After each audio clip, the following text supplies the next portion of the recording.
이 겹쳤다고 격리 2주간 해야 된다고 하면 그 다음에 내가 다시 일자리로 내가 돌아올 수 있을까? 또 나는 둘째치고 대부분 기저질환이 있거나 생활이 불편하신 어르신들인데 이분들이 내가 안 오면 어떻게 되나? 꼬박꼬박 병원 나시는 분들도 있어요. 이런 분들은 어떻게 되는지 아무도 그에 대한 대비책을 제시해주거나 마련되어 있지 않아서 항상 개인적으로 살얼음판을 걷는 기분이었습니다. 이런 일을 하는 게 두렵기까지 됐어요. 조금 이상하거나 불안하면 정부는 하루 이틀 쉬라고 말합니다. 근데 요양보호사들은 그럴 수가 없어요. 내가 안 가면 그날 누가 배치한다는 것이 쉽지가 않습니다. 어르신마다 사정도 다 다르고 아픈 데도 다 다르고 해야 할 일도 다 다양해서 아무리 베테랑 요양보호사님들이 온다고 해도 처음 만나는 어르신들의 일을 대처하기가 쉽지 않습니다. 그러니까 내가 안 가면 그날 그 어르신 사장이 엄청 힘겨워지라는 것을 뻔히 하니까 안 갈 수가 없습니다. 그런데 이런 방문 요양보호사들에 대해서 지침도 아무것도 없고 아무도 실정도 살펴볼 수 없으니까 마치 혼자 내동댕이 쳐진 느낌이었어요. 정부에서는 필수 노동자들 대우해야 된다고 하고 대통령부터도 나서서 얘기하는데 달라진 게 아무것도 없어요. 요즘 CM송 하나 나왔습니다.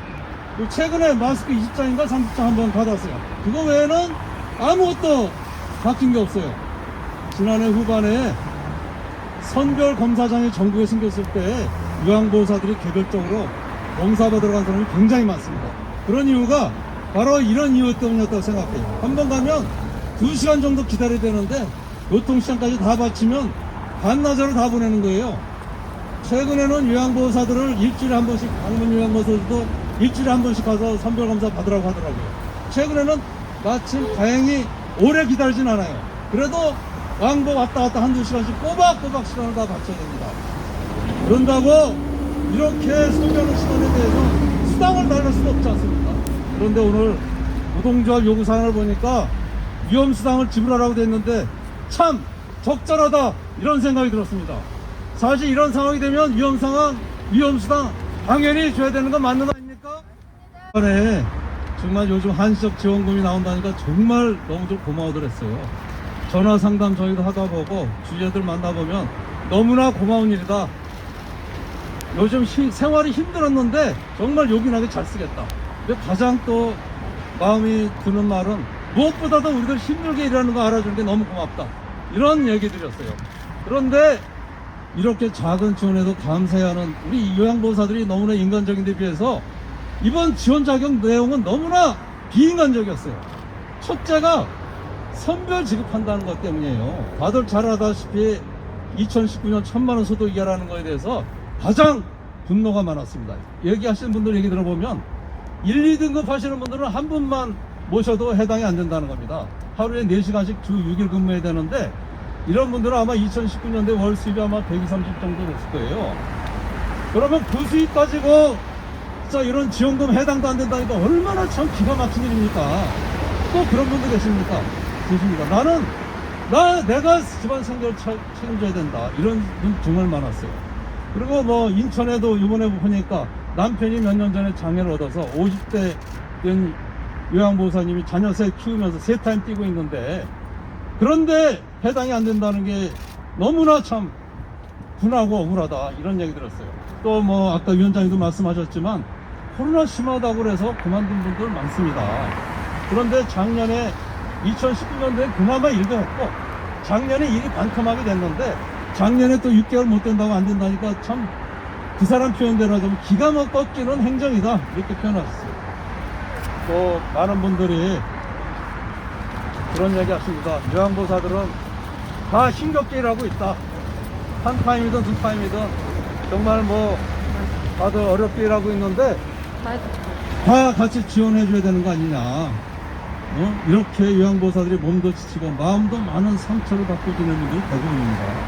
또 제가 보기에는 가장 가슴에 찔리는 이야기가 아니 한 타임 하는 요양보호사하고 두 타임 하는 요양보호사 갈라놓으려고 하느냐. 이미 요양보호사들은 사회에서도 힘겨운 대우를 받고 있는데 요양보호사 사이마저도 갈라놓고 차별대우하는 것 같아서 더 기분이 더럽다. 이렇게 말씀하시는 내용이 정말 가슴에 가장 와닿았어요. 또 한 가지 더 지적하고 싶은 게 있습니다. 이렇게 까다로운 자격마저도 해당이 되더라도 또 다 주는 게 아니에요. 누구는 되고 누구는 안 되는 겁니다. 이게 무슨 사회복지 정책이 로또 맞추기 게임입니까? 기준은, 자격은 똑같은데 무슨 기준인지도 모르고 누구는 되고 누구는 안 된다. 이거 완전히 로또 게임 하는 거 아니에요? 다들 그 얘기 듣고 엄청 감사해 하면서 이 어려울 때 요긴하게 큰 도움이 되겠다고 말씀하셨던 분이 혹시 자격이 됐는데도 안 되게 되면 그 실망이 얼마나 클지, 오히려 의욕이 꺾일 게 분명해 하는 걸 생각하면은 이건 차라리 안 한 것보다 못한 거 아니냐 이런 생각이 들 정도였어요. 이번에 보니까 정부 예산은 들어간 것도 없다고 하더라고요.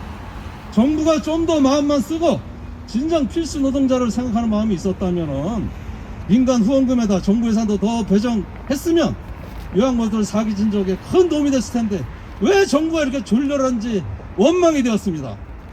요양보호사들 격려하고 위한다고 만든 방안이 오히려 요양보호사들의 사기를 꺾고 있습니다. 이미 정부는 지금이라도 이에 대한 대책을 시급하게 세워야 됩니다.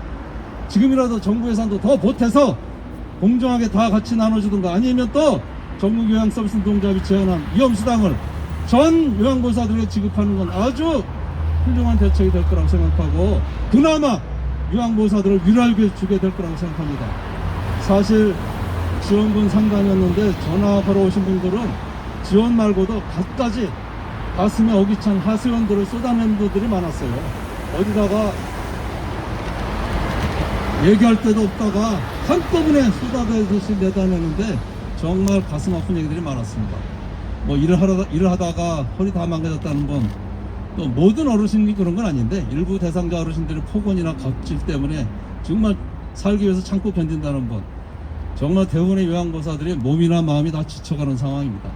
제일 마음이 아픈 건 지난 연말에 잘린 분 이야기예요. 얘기를 들어보니까 11개월 일하시고 그만두게 한 건데, 이거 뻔하지 않습니까? 퇴직금 안 주려고 어거지 이유를 만들어서 자른 건데 이미 세상이 다 하는 얘기죠. 근데 이런 일이 왜 일어납니까? 그걸 악용하는 센터장도 문제지만 소위 계약직으로 운영할 수 있게 방침을 만든 정부가 난 더 큰 원인이라고 생각합니다. 코로나 시대에 필수 노동자라고 하면서 11개월 만에 잘려나는 게 반복된다면 필수 돌봄 노동이 제대로 되겠습니까? 사실 요양보호사들이 어르신하고 한 몸처럼 움직이려면 몇 달 걸립니다. 그래야 서로 간에 좀 마음도 맞추고 여러 가지 실정도 맞추게 되는데, 또 오랜 기간 함께 해야 돌봄 질이 높아지는 게 당연한 거죠. 근데 중간에 이게 자주 바뀌면 요양보호사도 힘들고 어르신들도 힘들어요. 새로운 요양보호사가 적응하고 하는 게 얼마나 힘들겠습니까? 이럴 때 사고도 나기 쉽습니다. 이렇게 보면 또 좋았던 인간관계마저도 망치는 경우가 비일비재하죠. 바로 이런 일을 조장하는 게 사실상 정부라는 거예요. 정말 필수 노동자들을 소중하게 여기고 보호하고자 한다면 처우 개선뿐만이 아니라 기본적으로 고용도 안정돼야 된다고 봅니다. 그래야 필수 노동자 보호를 출발하게 되고 질 좋은 요양 서비스가 이루어질 겁니다. 근본적인 대책을 노조와의 협의 테이블을 통해 마련해 주시기 바랍니다.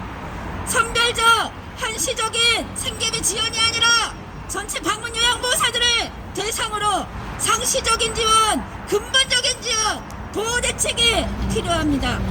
말로만 필수 노동자가 아니라 재가 요양보호사들의 근본 대책 촉구를 강력하게 추진하겠다라고 하는 우리 노동조합의 마음을 위해서 우리 방문 요양 보호사들의 코로나 위기에 근본적인 대책 마련을 위해서 끝까지 하겠습니다.